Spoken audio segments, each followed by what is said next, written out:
parenting episode where we discuss everything about special needs.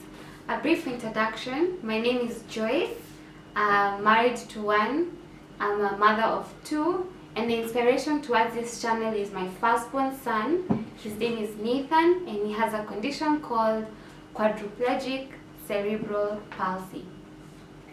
So today's topic is what it feels like to be a special needs mom.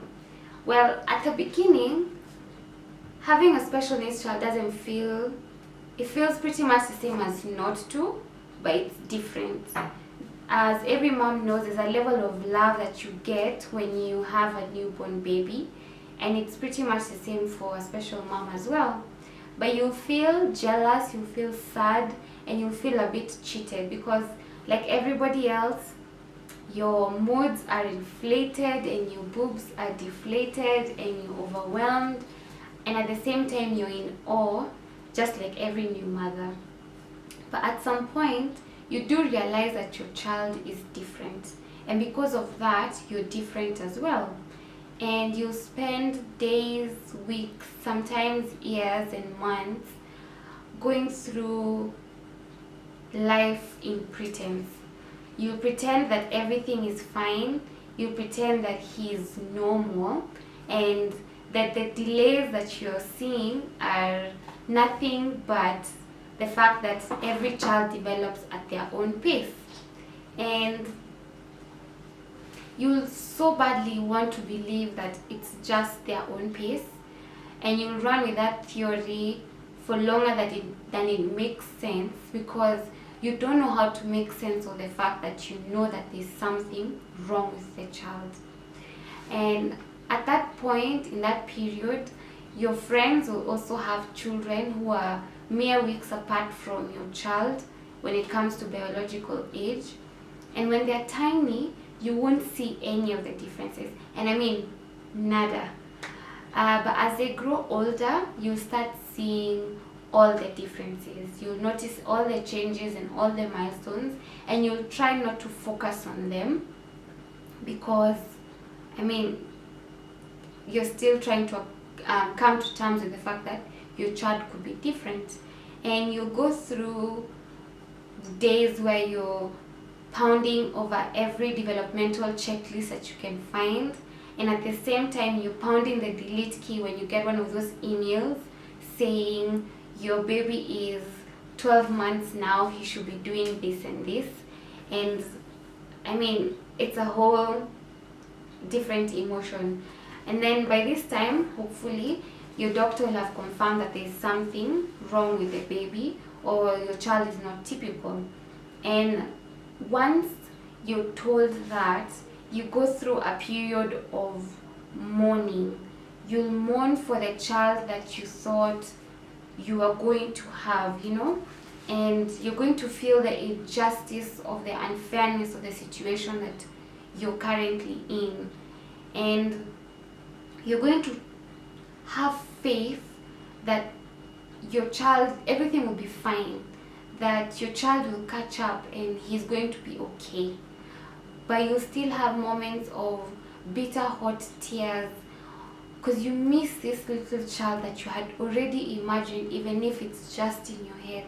Because when you're pregnant, you didn't imagine raising a special needs child.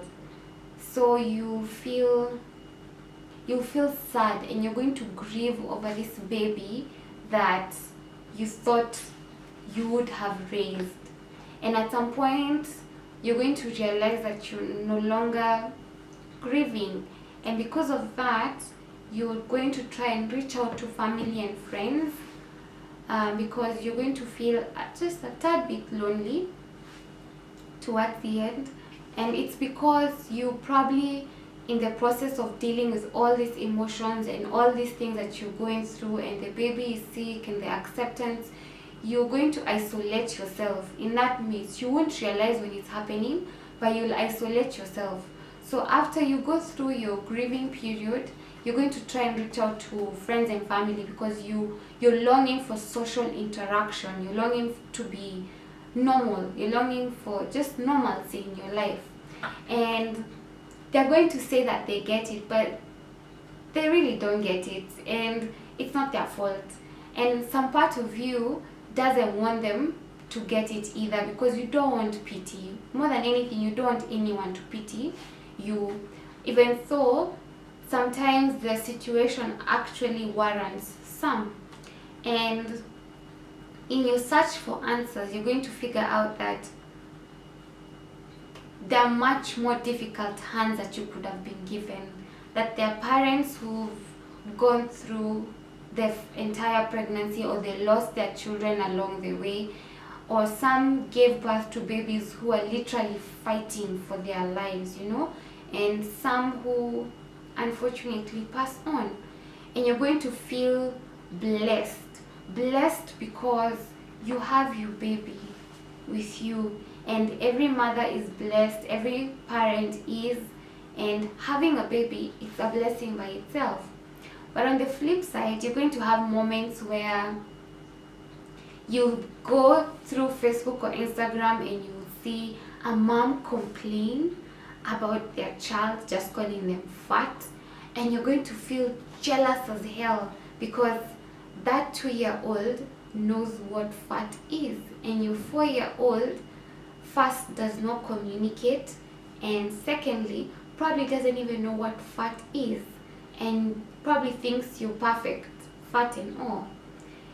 And at that point, you're going to realize that you probably could be, just maybe, you're the lucky one, because when you tell your little baby, I love you, you're my everything, you can literally see his tiny hands go up and his smiley, greeny face, and you'll know that in his heart he's saying, I know, Mama, I love you too. And at that point, you're going to realize that life will never be the same again, or at least not what you had imagined. And what I'd like to encourage you as you watch this video is, if you're a special mom or you're a caregiver, is try to get to that level of acceptance where you see the child that God blessed you with and not the condition. Because once you get to that point, there's a level of joy that you could never have imagined. You'll see your baby in a whole new light, and there's a lot of love that comes when you see your child that way. Yeah, that's it. So if you're in need of a support group or someone to talk to, please feel free to contact me or WhatsApp me. I can link you up to one of the various special needs groups that I'm in, and hopefully you can get some of the social interaction that I'm sure you're longing for, or a place of belonging. So till next time, see you later.